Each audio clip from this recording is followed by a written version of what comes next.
இந்த உலகத்தில் மனிதர்களாக பிறந்து யாரெல்லாம் அல்லாஹ்வை இறை விசுவாசம் கொண்டு விட்டார்களோ அவர்கள் தங்களை பாதுகாப்பதோடு தங்களை சார்ந்தோரான தங்களுடைய குடும்பத்தாரினையும் அவர்கள் நரக நெருப்பை விட்டும் பாதுகாத்துக் கொள்ளும்படி வல்ல ரஹ்மான் அல்லாஹ் இந்த குர்ஆனிலே எமக்கு கட்டளை இருக்கின்றான்.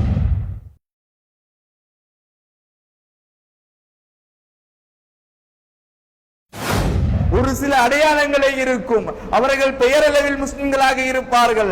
அவர்கள் இஸ்லாமிய குடும்பத்தில் பிறந்ததினால் அவருடைய அடையாளங்கள், அவர்களுடைய கலாச்சாரங்கள், அவர்களுடைய பண்பாடுகள் இஸ்லாமிய சமூகத்தை ஒத்ததாக இருக்கும். அவர்கள் ஒரு சில வணக்க வழிபாடுகளை செய்வார்கள். ஆனால்